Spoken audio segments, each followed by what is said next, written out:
All of us here are on an earthly journey, dressed, as I've said before, in this outer covering, this costume, this form of art, if you will, from the shape of our head to, our feet, the color of our skin, the language we speak, our religions, our personalities, how they are to evolve into who we really are, the spiritual entity. We are a reflection of the universe, of our creator. And it's through this curriculum in life, this school of life that we go through and experience different events, meeting different people, from families, friends, to those, to others, right? Associates and people that we meet on a day to day basis. And we all have stories, right, of slander, confusion, betrayal, those dark valleys that we go through, that we wonder, who are we? Who am I? What is this world? What am I doing here? Does my life, we question ourselves, do my life does my life have meaning? Does it have purpose? All of us climbing these mountains of perseverance, of courage, of determination, all being led by this light within us, this light of purpose and meaning. And we have holidays, three major holidays that are coming up. We have, for many of us, Thanksgiving, a time where we're around family, expressing gratitude of our loved ones in our lives, our careers, what we have. We have Christmas, where we pretty much do the same, a gift of time of giving. And New Year, a time of, new commitments, healthier body, a leaner body, doing, living our life of purpose and being in the careers that we want to be in, marriage and relationships, all of those. And within those experiences, within those relationships, we experience things. We experience, um, just different things, divorces, transitions to the spiritual world, or death, new jobs, new homes, homelessness. We experience people projecting their pain on us. There's lots of reasons to be fearful, lots of reasons to be shameful and resentment, right? Vengeance. But just because we feel that way doesn't mean we have to be that way. And so many people are dealing with unhealed wounds, many of which come from those that say they love us, from our family, actions and inactions. And we're trying to process that. And it's through our process that I want you to remember that we get to determine how we narrate our lives, our stories. We get to determine who we want to be. When I was younger, I didn't define what I was going through. I just knew that I didn't want to go through it again, and that I didn't want to end up being that type of person that projected her pain on others in that way. And I chose another way, because I believe there was another way. There's always another way to handle something. It's what we choose to see, what we choose to believe, what we choose to hope. And I say it because I know it. I've experienced it. And I had principles growing up around me that helped me to see that I am greater than my experiences. That just because something is a certain way, just because others go through it, my mother would tell us, doesn't mean that you had to go through it too. and the importance of keeping your heart pure. No matter what someone does to you or did to you, keeping your heart pure. Because we know that whatever you think of, often you plant within inside yourself. You plant inside yourself. You can become that. I always would say that be careful who you hate because you could end up just like them. So as we go and just knowing that we choose who we want to be around, as adults. If it's someone you don't want to be around, who said you had to be there? And if that person is in your presence, who said you had to entertain the conversation? You set the boundaries. You set what you want to do and how you want to be. You know, um, I have a father that we don't have a relationship. There's not, I should say, we have a relationship, but it's not your typical ordinary mother-father relationship. It's not the relationship my husband has with his daughters. It is a relationship that is is just what it is. We text every once in a while, and that's pretty much it. And I think for me, we have to come to learn that we cannot change people, especially adults, that, it's a matter of accepting them for who they are, for what they did. And it's not about labeling, it's more about accepting their choice to live their life a certain way. God gives us free will.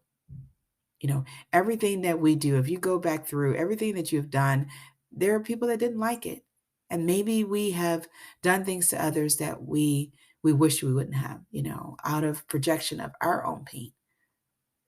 Nobody's perfect. No sin is greater than the next. And I think it's about putting things in perspective, putting the past where it belongs. And some people say, how can you do that? This is what from my experience, I understand how it's it's easier to have dislike and hate and vengeance. It's the easier to separate, to divide, because we see a lot of that in the world. We label others because of what they did instead of seeing them as they are, seeing them as someone who's lost, seeing them as someone who had pain projected on him and chose to project pain on others because either they didn't see another way. And often in our pain, we become blinded by the different ways that we have of healing. So it's about choosing, who you want to be around. And even if they're in your presence, doesn't mean you have to be a certain way. You can still have boundaries even when you're around others. You can speak and you can move on. And you don't have to have guilt or any unsettlement in you.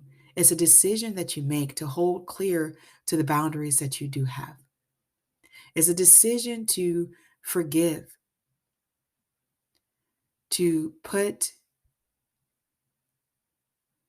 the experience where it belongs, which is in the past. That out of the experience, you learned a lot about yourself. You learned a lot about others. And it's through that gratitude of learning, of growing and learning, that we put our experiences in the healthy perspective they need to be in. And that we are grateful still of our many opportunities of, first of all, of being here, of having the mind to be able to choose the narrative that we want for our stories. That although I have experienced this, I do not have to become it. I can become greater than my experience because guess what? You are greater. You are a divine spirit that has no boundaries, and that you become less than what you are because of what somebody did to you. You cannot be fit into a box or a label or an opinion because of what someone else did or because of what maybe you did after someone projected their pain on you. Maybe you got lost during your way, a detour. And there are some things that you feel that you wouldn't have done because if that person had not projected their pain on you. And even then, we have to set ourselves free and say those were actions. They were not who I really am. Those were actions as a result of what happened to me. But even now, I get to choose better choices. I get to choose who I want to be. I get to choose to still have gratitude, to still have joy, to still go for the things that I want to do in life, to dance, to art, to draw, to paint, to sing, to build and create. I still get to do those things.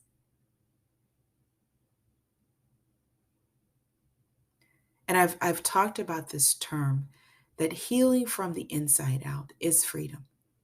It is about knowing, again, that you are greater than your experience. It's about knowing that you are the narrator. You decide how you want to be. You get to tell shame, anger, guilt, all of those, that they have no home inside of you. Resentment, no home, no place to be, no place to grow and fester because you realize your life has meaning and purpose. You realize the value of your life and how whatever it is that you have experienced will turn out for your greater good.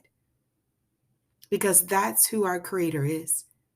That although we experienced it, there's a reason, there's a purpose, there is a greater purpose. Greater, something great will come out of it. And I do believe that. I believe that for my life. I believe that for your life, whatever you have been through, there's the underlying principle that it will work together for the greater good. That we get to speak for people, that we get to advocate for those because we know what it's like to have gone through it.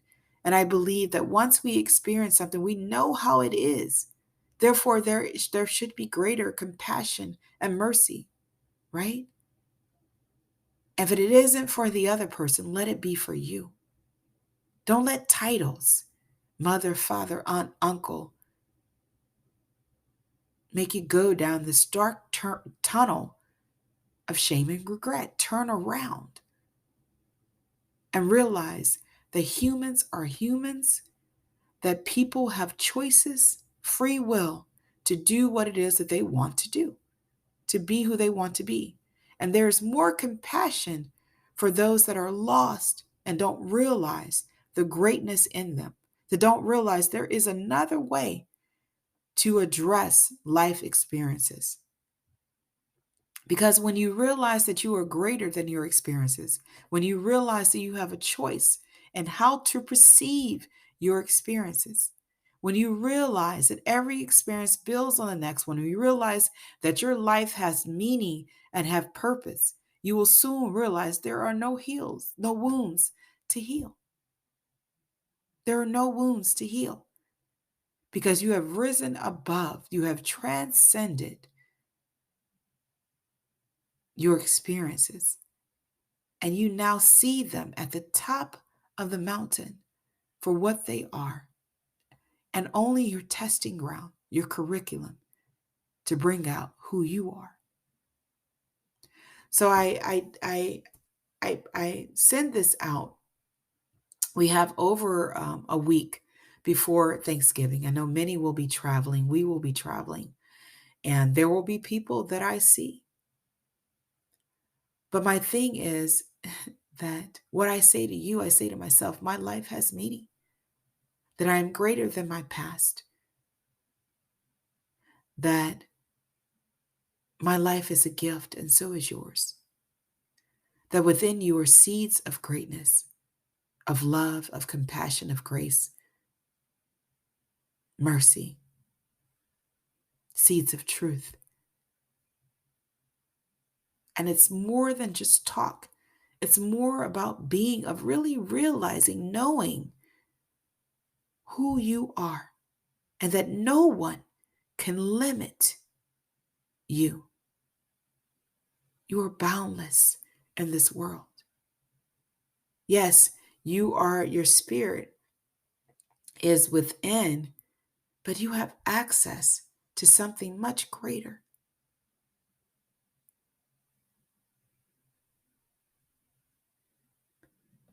So as you hear my voice today, this Sunday, November 13th, I want you to reassess what these holidays mean to you, what your life means to you.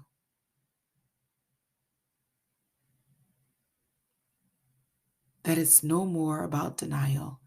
It's no more about pushing things away, suppressing it. It's more about facing your past so that you can face your future. There are so many people that are leaving this world because they're unable to look at their past and therefore unable to see their future and the possibilities. I want you to see possibilities. I want you to see hope. I want you to see your dreams. I want you to see your goals. I want you to see that which you have inside of you that no one else has a way of doing, your uniqueness. I want to see every spirit, divine spirit, unfold, to see the beautiful voice, the beautiful gifts, to hear the beautiful voices, to see the beautiful creations, the dances, the paintings, the gifts that you have inside of you. This is Tamika Chambers with Create a Generational Love Cycle. We break the cycle of pain by remembering who we are, by breaking up those thoughts that created the cycle of pain. And within those thoughts are these labels that we give ourselves because we've experienced stuff. We cannot be labeled. We are not boxes or in a side of a box. We are spirits, divine spirits, in bodily form, here for greater good, to reflect the truth.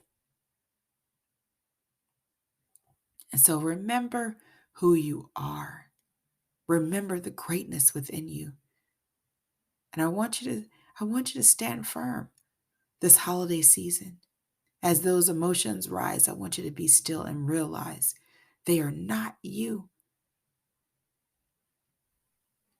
They just want you to recognize and see that you are greater than them, because they're there to help you be who you are. Just there to help you reach the highest version of yourself. This is Tamika Chambers. I hope you have a great rest of your Sunday. I pray for a fantastic week for you. And check out I'll be sharing some input on Fulfill Your Divine Purpose tomorrow, Heart to Heart Mondays. I will go back to that. I've been off for a few weeks. We are in the middle of a transition, and just look forward to sharing more messages with you of inspiring, of empowering you, energizing you to fulfill your divine purpose. I'll talk to you guys soon. Take care.